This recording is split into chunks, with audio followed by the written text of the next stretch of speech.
अस्सलाम वालेकुम नाजरीन, Nasir Chaudhry capital homeopathic clinic Islamabad से और होम्योपैथिक क्योर चैनल से आपसे मुखातब।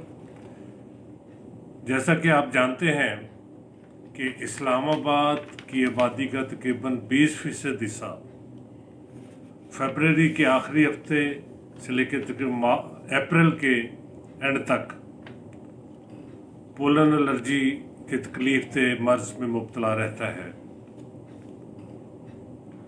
और ये जब से इस्लामाबाद में ग्रोथ हुई है पेपर मलबरी के पौधे की, यानी जंगली शहतूत,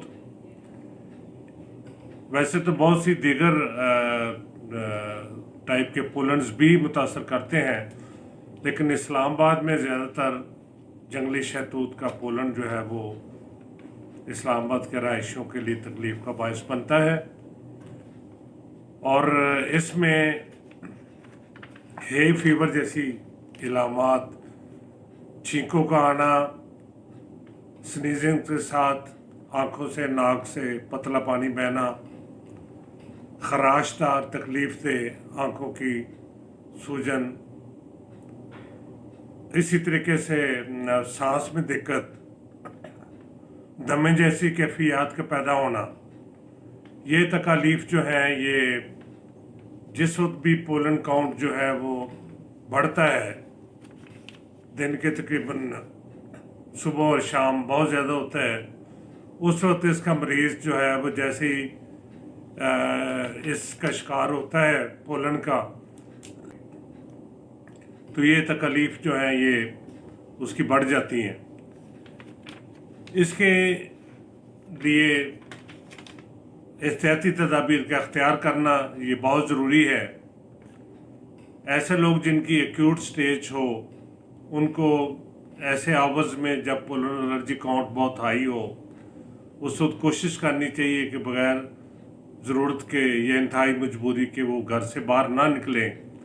घर के अंदर भी खिड़कियां दरवाजे बंद रखें, गाड़ी में सफ़र कर रहे हो तो उसके शीशे बंद रखें, ज़्यादा बागीचों में पार्क्स में ना घूमें, और ख़ास खुसूसन ऐसे इलाकों में जहाँ पे ये जंगली शहतूत कसरत से पाया जाता है। अगरचे CDA गुज़श्ता कई सालों से इसके ख़ात्मे के लिए कोशिशें कर रही है, और चीफ कमिश्नर इस्लामाबाद की तरफ से भी बहुत सी एहतियाती तदाबीर इख्तियार करने की हदायत जारी की जाती हैं और अमली तौर पे काम भी किया जाता है। लेकिन इसके बावजूद ये तकलीफ़ जो है इसमें मुब्तला होते हैं इस्लामाबाद की तकरीबन, जैसे मैंने पहले बताया, 20% आबादी इसमें मुब्तला होती है।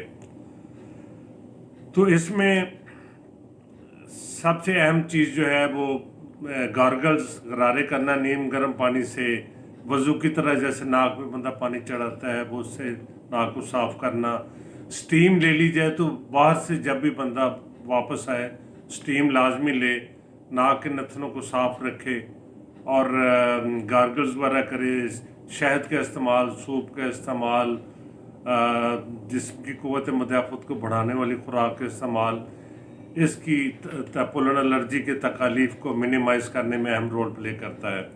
होम्योपैथी में बहुत सी अद्वियात हैं जो कि इस मर्ज़ की तकालीफ को कम से कम करती हैं, इसका ख़ात्मा करती हैं।